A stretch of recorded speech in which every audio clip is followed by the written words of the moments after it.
Thank you. My name is Carrie. I'm a recovered alcoholic. My home group is the New Horizons group in beautiful Bend, Oregon, and I currently am living in the disciplines of steps 10, 11, and 12.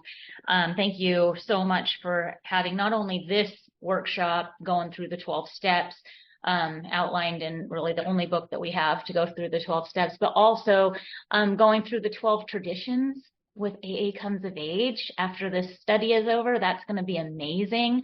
I just am kind of thinking back to when I first had read like the 12 and 12 or I don't know, something. And I got my hands on some tradition literature and I come in running my mouth, and the guy, the old timer at the front of the room that day, he waited until he was sharing to tell the whole room, as if he wasn't talking to me, that if anyone in the room had not yet read AA Comes of Age, then and thinks that they've been through the traditions, then that's like saying that you think you've been through the steps and have not yet been through the big book. And so I was a little bit taken back, but it definitely got me into Comes of Age. And I definitely had a whole new experience with this fellowship in going through that book. I know I'm not here to talk about that book, but the spiritual awakening I had as a result of the 12 steps going through the book that we're on tonight is what enabled me to have an open mind enough to go through the 12 traditions and have really, really a powerful spiritual awakening as the result of those 12 traditions. So with that, I just, and then of course the service manual with Billy, no one is better suited to take us through the 12 concepts than a past trustee, and I'm looking forward to that as well. So with all that said, we are on Bill's story tonight. And I first wanted to just real quick, before the meeting, and I don't see her now on my screen, but somebody was asking, so is it really real that you can get 3 years of sobriety in this program? And I just wanted to touch on that. I don't see her on my screen, but David is in the room tonight, and he's about to celebrate 3 years here on the 10th. So in less than a week. And somebody was asking if that was possible. And it's just really cool to have somebody in the room who can ask that genuine question. And, I just want to make sure that I don't try and talk over anybody tonight. And I'm here to tell you that it is possible. And David is here, proof of that. And so for me, I don't usually give my sobriety date, but it's March 25th, 2010. I haven't seen a need to take a drink since I started going through the work on that day of my sobriety. So with that, I hope that you get something out of Bill's story. Obviously, I'm not going to read the whole thing. It starts on page 1. So we're finally all on the same page, no matter what edition of the big book you have, no matter if you have the study edition like me or the whole big book with the stories in the back, everybody's on the same page. So from this point on, we should have a much easier time going through this. So again, I'm not going to read all of Bill's story. I'm going to talk a little bit about Bill's story. And then read some highlights that I really appreciate. So one of the things that I appreciate about Bill's story, and I said it on the first session of this workshop, is that it's magic to me that the program of action, right, and that's outlined in the first 103 pages, plus the doctor's opinion, depending on what your sponsor says. Listen to your sponsor, not me. So 103 pages plus the doctor's opinion is the program of action, and the entire thing, the entire page, chapters 2 through 7, which are the later half of, the 12 steps. The entire thing came from Bill's story. So it wasn't just that we were sitting around trying to think of a way to take these steps. It wasn't just that the steps came first and then we did them. The steps are actually somebody's experience. And that's why it's so important. And I really appreciate Bill's story being on page 1, right? Before we even get into the program of action, the clear-cut instructions, the clear-cut directions, whatever your sponsor says that they are. But Bill's story has to come first, because I'm not going to believe something unless I see proof, right? Unless I hear someone else's experience, unless I see what someone else was like, what happened to them as a result of these 12 steps, and then what their life ended up like, which was Bill. And so his story is really important to me because it is the program of Alcoholics Anonymous. All 12 steps are outlined exactly as his experience, played out. And that's where we get the steps. So in the beginning of Bill's story, there's a little bit of progression highlights that I have for no other reason than when I'm working with a newcomer, I can show them the progression of the disease.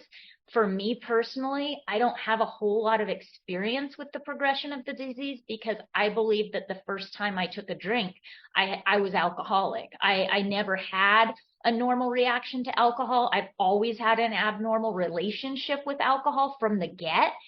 I'm not, just because that's my story doesn't mean that it's everyone else's story. So it's really, it's beneficial for me to have this, Bill's story, because on page 2, my first highlight is potential alcoholic that I was, right? So that's about, I would guess 10 lines down from the top of the page. And he's talking about a potential alcoholic. He studied economics and business as well. And then it goes on to say that drinking, though my drinking was not yet continuous, it disturbed my wife. So that's where he was in the beginning of his story, a potential alcoholic, right? Not a hopeless alcoholic yet, not somebody who his wife is committing for alcoholic insanity yet, but just a potential alcoholic whose drinking disturbed his wife. So a little bit later on in his story, it seems to start progressing for him. And on page 5 at the top, it says that bathtub gin, liquor ceased to be a luxury anymore, right? And it became a necessity. That's a progression. Bathtub gin, 2 bottles a day, and often 3 got to be the routine. So that's quite a bit of progression between pages 2 and 5 in Bill's story. In the morning, he was shaking violently. That's progression from being a potential alcoholic whose drinking just disturbed his wife. So at page 5, second paragraph to the bottom, this is where Bill's first step started, right? And if we're looking at the first step, it's separated into 2 sections by a dash. I was powerless over alcohol, that my life was unmanageable. Those are what I had to admit, right? And so where do we get that? Where did that come from? Well, Bill's story says it the best. So he says, now let's keep in mind, because I'm not reading the whole story to you, that up until this point in the book, and if you haven't read it, please, I encourage anybody to read Bill's story, because it does show this man with a lot of potential, right? A lot of book smarts, a businessman, and he had alcoholism. And so if up until this point he had been struggling to maintain his alcoholism, he'd been struggling to drink with impunity, to drink like a gentleman, to not go overboard, right? And now this is the first time that first part of step 1 kind of started fitting into place like a puzzle piece. All of a sudden, he says, I woke up. This had to be stopped. I saw I could not take so much as 1 drink. This is the first time that Bill was saying, like, 1 drink is too many and 1,000 is never enough. Like, that first drink takes me. I take that first drink takes me. So even one drink I couldn't take. And he says, I was through forever. Before then, I had written lots of sweet promises, but my wife happily observed that this time I meant business. And so I did. Now, what he's saying is there's been many mornings where he's woken up probably in pitiful and incomprehensible demoralization with those four horsemen, right? Terror, bewilderment, frustration, and despair at the foot of his bed. And he's waking up going, oh no, I did it again. Lois, I'm so sorry. Lois being his wife, I'm so sorry. This is never going to happen again. I'm going to do better. I'm going to do better. I'm going to do better. And this went on for years, right? And this is the first time that he says, yeah, I know I've written lots of sweet promises, but this time I meant business. So is this denial? Because the next line says, shortly afterward, I came home drunk. So is that denial? Why was he in denial about, lying to her? Because denial is lying, right? Denial is when I come into the kitchen and my daughter has a handful of cookies behind her back and a mouthful of cookies, and the cookie drawer is open and she says nothing. She knows that she's denying it, right? But this is saying, you could hook me up to a lie detector test and I will pass. He's saying, I meant business. I was through forever. And then shortly afterward, I came home drunk. There had been no fight. Where had been my high resolve? I simply didn't know. It hadn't even come to mind. Someone pushed the drink my way and I had taken it. Was I crazy? And that is alcoholic insanity. Bill could have passed a lie detector test and shortly afterward came home drunk. You could have hooked him up to a lie detector test. He could have said, I'm never drinking again. This has to be stopped. And that is alcoholic insanity. That's the reason why we need steps 2 through 12. So this can be reconciled on page 24, right? Because all of our whole program of action is based on Bill's story. So let's go to page 24. It says, the fact is, not an opinion, not sometimes what happens, but the fact is that most alcoholics, and I'm reading the italics here, and it's describing the insanity that precedes the first drink that Bill is now going, oh no, right? Was I crazy? So the fact is that most alcoholics, for reasons yet obscure, have lost the power in choice in drink. Well, just put the plug in the jug. Play that tape through. Our so-called willpower becomes practically non-existent. Don't drink no matter what. How am I supposed to put the plug in the jug, not drink no matter what, or play that tape through when I have absolutely, the fact is that I have lost the power in choice and drink. If I could put the plug in the jug, why would I need AA? Why would I need AA if I could just play the tape through? If I could just remember my last drunk so I don't have my next. If those things worked, if those human power tips and tricks work for the real alcoholic, why would I need AA? So it says we are unable at certain times to bring into our consciousness with sufficient force the memory and suffering and humiliation of even a week or a month ago. We are without defense against the first drink. Right? So I can't think the drink through if the fact is that it's impossible for me to bring into my consciousness with the sufficient force the memory and the suffering and humiliation of even a week or a month ago. Just like Bill said, I was through forever. Shortly afterward, I came home drunk. What is that about? The almost certain consequences that follow taking even a glass of beer do not crowd into the mind to deter us. These thoughts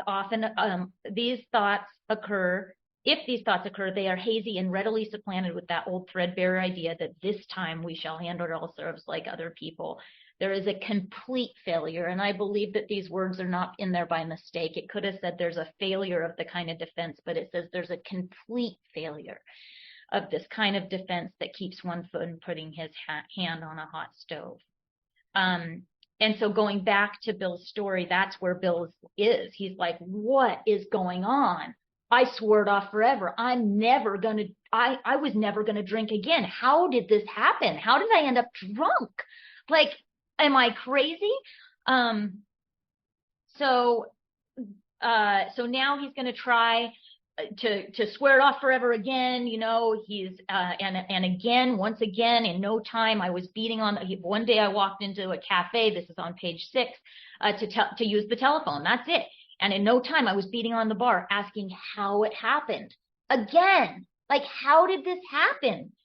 I was never going to drink again.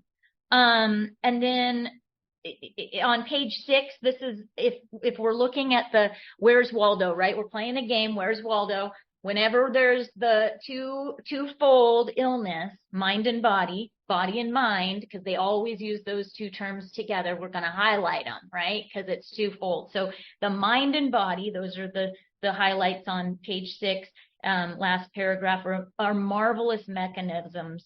And then down about 4 lines up from the bottom of the page, it says, then came the night when the physical and mental torture, that is another one, physical and mental and physical, body and mind and body. So then came the night when the physical and mental torture was so hellish, I feared I would burst through my window sash and all. Somehow I managed to drag my mattress to a lower floor, lest I suddenly leap. A doctor came in with a heavy sedative, and the next day found me drinking both gin and sedative. Even though he's taking drugs to detox off of alcohol so that he doesn't have to drink anymore, he's going to still drink, even on top of the sedatives that the doctor's giving him so that he can wean off of alcohol. He's still going to drink. This combination soon landed me on the rocks. People feared for my sanity, and so did I. I could eat little or nothing when drinking. I was 40 pounds underweight.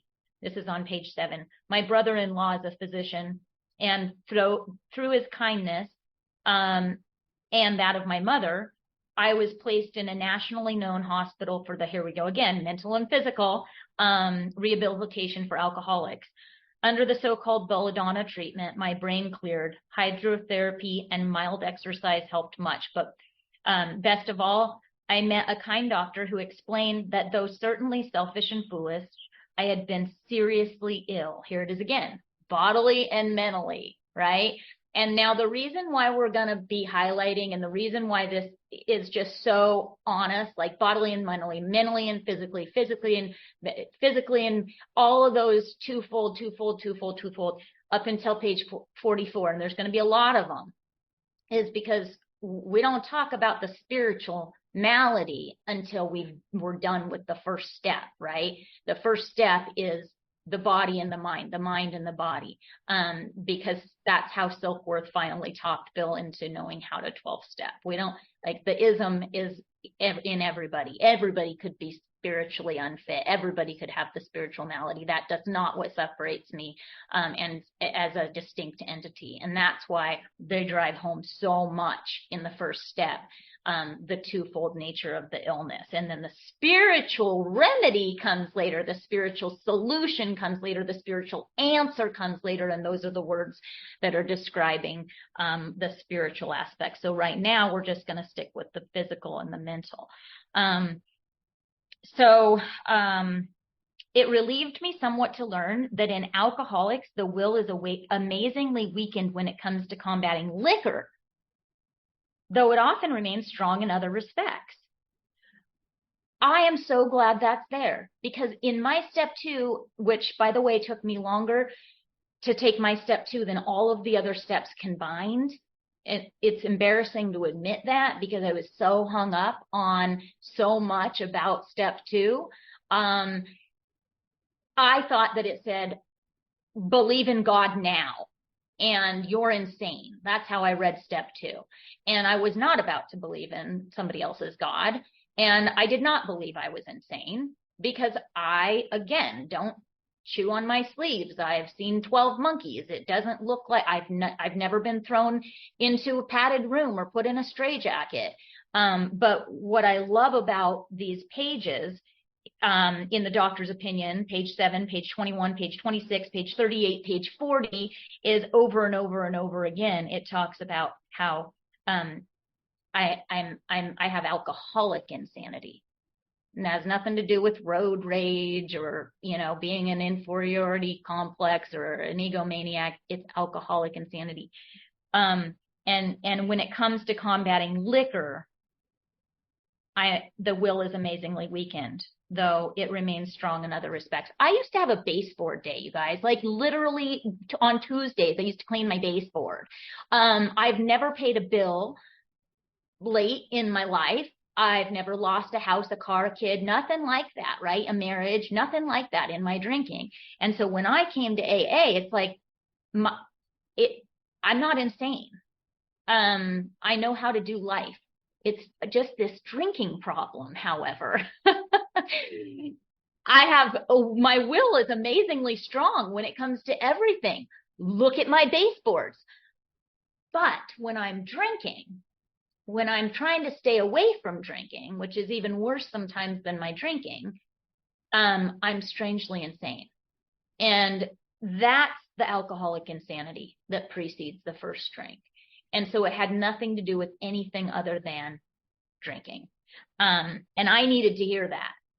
And I needed to hear all of the other on page 21, and I'm just going to reference it real quick. Page 21, about 11 lines up from the bottom of the page, where it says, he is often perfectly sensible and well-balanced concerning everything except liquor. I thought that was me. 26, page 26, 12 lines up from the bottom of the page, he seemed quite rational and well-balanced with respect to other problems, my baseboards, yet he had no control whatever over alcohol. Page 38, again, about 12 lines up from the bottom of the page. However intelligent we may have been in other respects, where alcohol has been involved, we've been strangely insane, over and over and over again in the first 44 pages. And I could keep going, believe me, but we'll get there. So again, he's going, oh my gosh, okay, so my incredible behavior in the face of desperate despair, we're back on page 7, to stop was explained. Understanding myself now, I fared forth in high hope. For 3 months, for 3 or 4 months, the goose hung high. Look that up. I went to town regularly and even made a little bit of money. Surely this was the answer. Self-knowledge. And we're going to read about how self-knowledge actually avails us nothing. And this is a program of action. And that's, again, why we need those following 11 steps after we have the self-knowledge that we learn from step 1. So I'm going to get to the rest of the steps here. On page 8, in case anybody is going through this with their sponsors, there's a line that reads, now I was to plunge, at the top of the page, now I was to plunge into the dark. I love the dramatics of Bill's writing. I didn't used to get it, and now I can hear him. It's almost like I can see him. I'll start at the bottom of page 7. They did not need to tell me. I knew. This is how Bill talks in my head. I almost welcomed the idea. It was a devastating blow to my pride. I, who had thought so well of myself and my abilities, of my capacity to surmount obstacles, was cornered at last. Now I was to plunge into the dark, joining that endless procession of sots who had gone on before. Now, extreme drunkard is what the word sots mean. I thought of my poor wife. There had been much happiness after all, that I wouldn't give to make amends, but that was over now. No words can tell of the loneliness and despair I found in that bitter morass of self-pity. Quicksand stretched around me in all directions. I had met my match. I had been overwhelmed. Alcohol was my master. It's almost Shakespearean, isn't it? It's beautiful. Trembling, I stepped from the hospital a broken man. Fear sobered me up for a bit. Then came that insidious insanity of that first drink. Over and over again in the doctor's opinion. What did we learn? The insanity comes before that first drink. Then the physical factor comes into play, right? Then we get that physical craving, that phenomenon of craving occurs, but the insidious insanity that precedes that first drink is why I need to have that spiritual awakening, is why I need to recover. I'm never going to recover from the allergy, but Bill's starting to realize this too. He's never going to be able to drink with impunity. So then what do I do? Self-knowledge is availing me nothing. What do I do? So skipping to forward to, and he had over and over again, a lot of slips, a lot of, countless failed vain attempts. On page 11, there's some, a little bit of some reconciliation if you guys want. I think it's fun. On the paragraph on page 11 that starts out, but my friend sat before me and he made the point blank declaration that God had done for him what he could not do for himself. Where do we get that, right? From the 9th step promises. Well, no, I'm sorry. On page 84 comes from Bill's story. And then again, about, I don't know, 10 lines up from the bottom of the page, it says that floored me. It begun to look as though religious people were right after all. Where does that come from? Comes from we use it on page 87 in the 11th step, how we need to see where religious people are right and make use of what they have to offer. So now he's desperate, he's dying. His wife, is afraid that he's gonna be dying of delirium tremens. So on page 12 it says desperate. Despite the living example of my friend, I can't skip that part. So Ebby, okay, so Ebby, his friend came to visit him, and his friend came to visit him, and this is a friend that he used to drink with, right? And his friend is like, well, can I come over? And Bill says, oh yeah, that'd be awesome. Like, I haven't drank with him for a long time, and it'd be really nice to see him. And of course he'll get comfortable and we can drink together.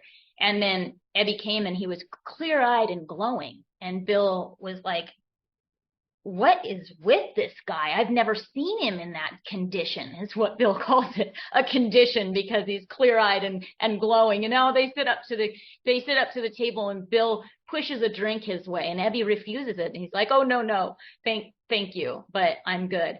And Bill's like, what has gotten into him? Like, this is devastating. Oh, well, I'll just let him rant.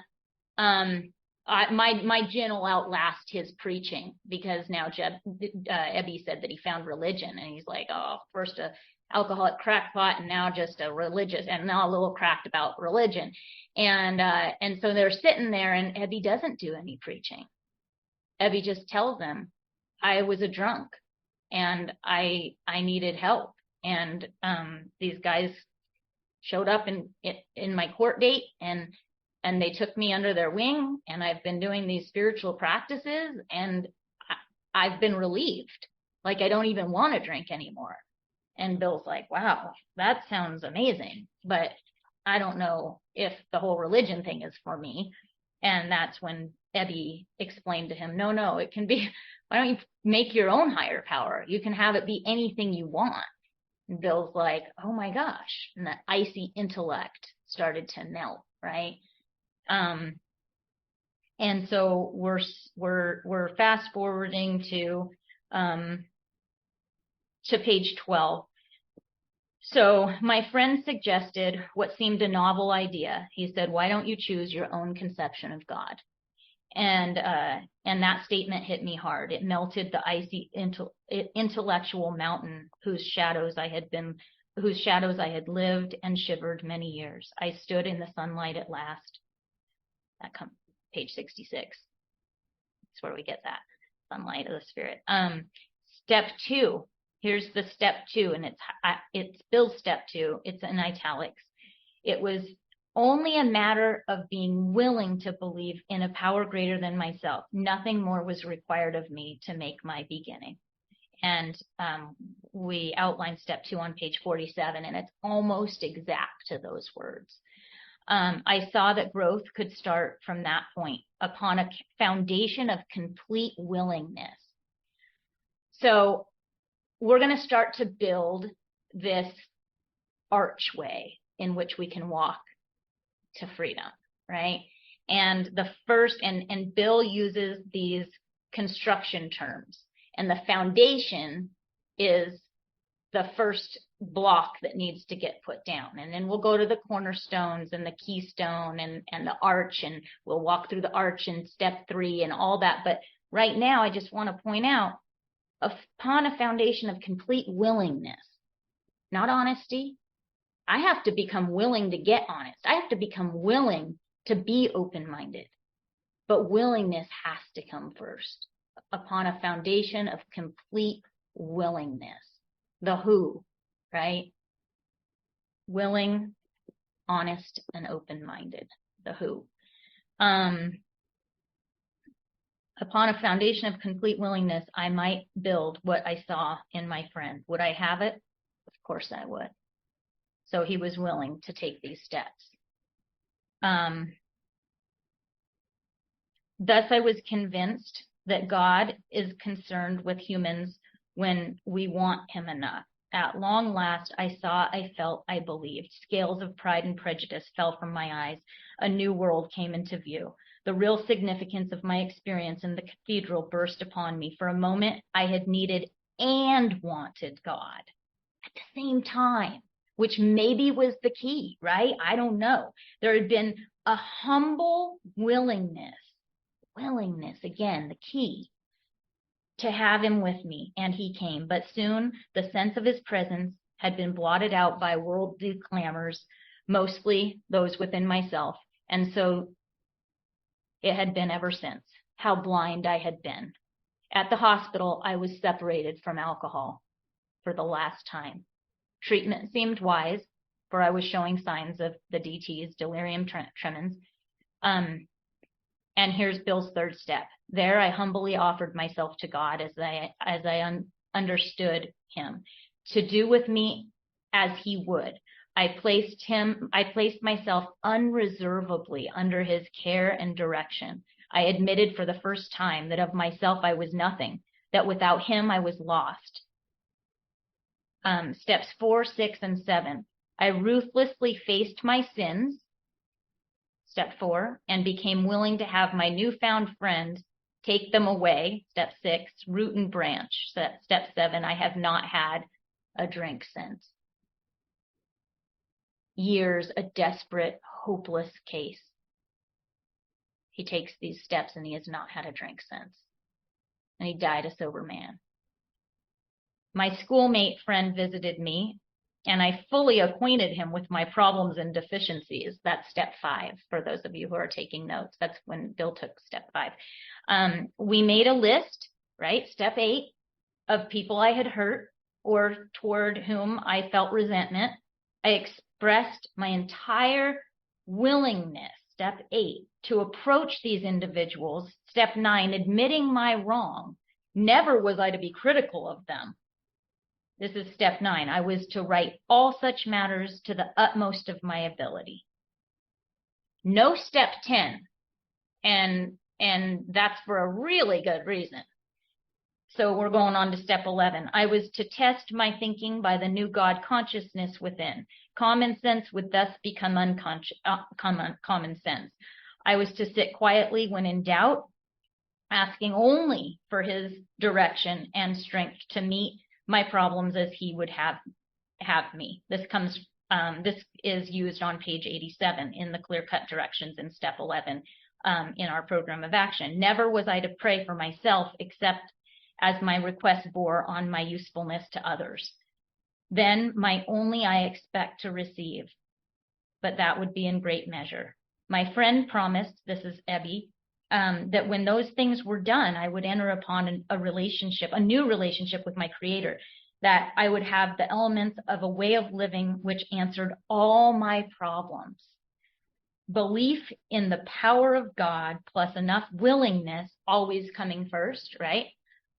honesty, and humility to establish and maintain the new order of things were the essential suggestions. Oh, I'm just playing. Requirements. I just love the R word. I used to hate it. I used to bristle with antagonism, but this book is full of requirements.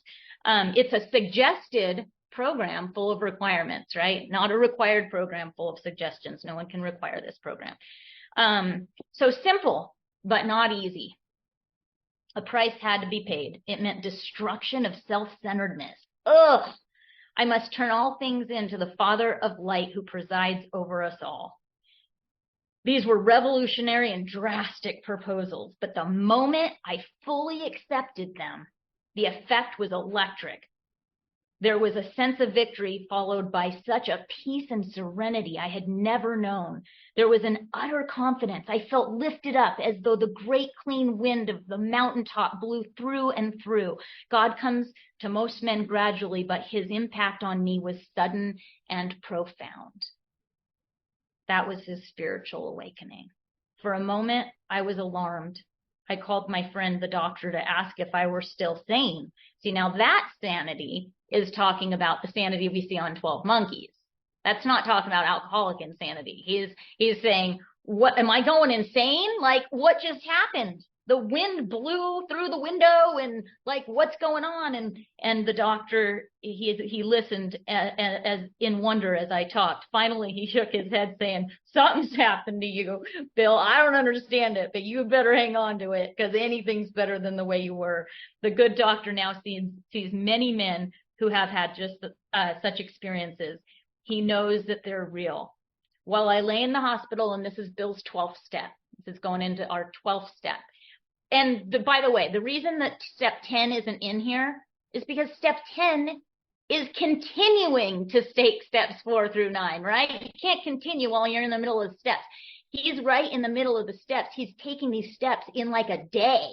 And then later on, in order to maintain the recovery he has achieved through the steps, he needs to continue to take personal inventory, continue setting right the new mistakes as we go along. That's why step 10 isn't in the original going through the steps. So while I lay in the hospital, the thought came that there were thousands of hopeless alcoholics who might be glad to have what had been so freely given to me. Perhaps I could help some of them. They in turn might work with others. So this is the 12th step, right? My friend had emphasized the absolute necessity of demonstrating these principles in all of my affairs. Where do we get that, right? Particularly, it was imperative to work with other alcoholics as he had worked with me. Faith without works was dead, he said. Well, what kind of work is he talking about? And how appallingly true for the alcoholic. For if an alcoholic failed to perfect and enlarge his spiritual life, how? Through work and self-sacrifice for others, through working with others. That's what faith without works is dead means. If we skip forward to the last page of the 11th step, the first page of the 12th step, page 88, at the very end, which is where we are in Bill's story of going through all 11 steps, and now we're coming to step 12. We're working our way in step 12 in Bill's story, and on the bottom of page 88, right before it goes into step 12, it says, but that's not all. Steps 1 through 11, it's more than 11-step program. It says there's action and more action. Faith without works is dead. And the next chapter is entirely devoted to step 12, working with others. That's what work, I got to give it away to keep it. That's the faith. That's the work that I have to do to keep my faith alive and to prove my faith. If he did not work, I'm back on page 15. If he did not work, he would surely drink again. And if he drank, he would surely die. Then faith would be dead indeed. And with us, it's just like that. So that's Bill's 12 steps. We just went through all 12 steps with Bill. And from this point on through the rest of the chapter, this next page and a half, is the forgotten 4. It's a summary. It's where we get the forgotten four, the 4 chapters that come after working with others, right? It talks about this next page and a half, and I'm going to read it, and you guys will, like, the light bulbs will start coming on, but it'll be talking about, you know, the wife, like the 2 wives, there's going to be a lot of repeat in 2 wives. There's going to be a lot of repeat in family afterward. There's going to be a lot of repeat in 2 employers. It's even going to talk about employers in this next page and a half. And then there's going to be a lot of repeat from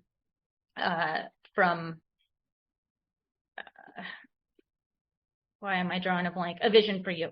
Okay, so my wife and I abandoned ourselves to the enthusiasm my wife and I abandoned ourselves with enthusiasm to the idea of helping other alcoholics to a solution to their problems. It was fortunate for my old business associates remained skeptical for a year and a half, during which I found little work. I was not too well at the time. I was plagued by waves of self-pity and resentment. This sometimes nearly drove me back to drink, but I soon found that when all other measures failed, work with another alcoholic would save the day. And that's pretty much the whole theme of this book, right? Many times I've gone to my old hospital in despair. On talking to a man there, I would be amazingly lifted up and set on my feet. It is a design for living that works in rough going. We commenced to make fast friends, and a fellowship has grown up among us, of which it is a wonderful thing to feel a part. It's so funny because this stuff is reiterated in the other parts of the book. And so I start reading it, and then I start going on my memory of how it's worded in other parts of the book. The joy of living we really have, even under pressure and difficulty. I have seen hundreds of families set on their feet in the path that really goes somewhere. Have seen the most impossible domestic situations righted, feuds of bitterness of all sorts wiped out. I have seen men come out of asylums and resume a vital place in the lives of their families and communities. Business and professional men have regained their standing. There is scarcely any form of trouble and misery which has not been overcome among us. In one Western city and its environs, there are 1,000 of us and our families. We meet frequently. Why? Why do we meet frequently? Here's another highlight. We meet frequently so that newcomers may find the fellowship they seek. Not so that I can, a meeting a day will keep the drink away. Not so that I can come and take my medicine. My medicine happens outside of the meeting at the kitchen table, one-on-one with another alcoholic, taking them through this work. I go to meetings so that I can find those newcomers, so that somebody's there in the meeting when the newcomers come in. I want to be meeting frequently. My home group meets four times a week. Why? Well, we meet frequently so that newcomers may find the fellowship they seek. That's why. That's the only reason why. At these informal gatherings, one might often see from 50 to 200 persons. We are growing in numbers and power. An alcoholic in his cups is an unlovely creature. Our struggles with them are strenuous. It's strenuous. Comic and tragic.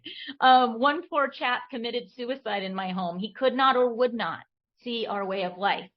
There is, however, a vast amount of fun about it all. I suppose some would be shocked at our seemingly worldliness and levity, but just underneath, there's a deadly earnestness. Faith has to work 24 hours a day in us and through us, or we perish. Faith without works is dead. 24 hours a day. I have to be doing the work, working a program of action. Most of us feel we need look no further for utopia. We have it with us right here and now. Each day, my friend's simple talk in our kitchen multiplies itself in a widening circle of peace on earth and goodwill toward men. Bill W. died sober, co-founder of AA, January 24th, 1971. He never had to take another drink. And we're through the chapter.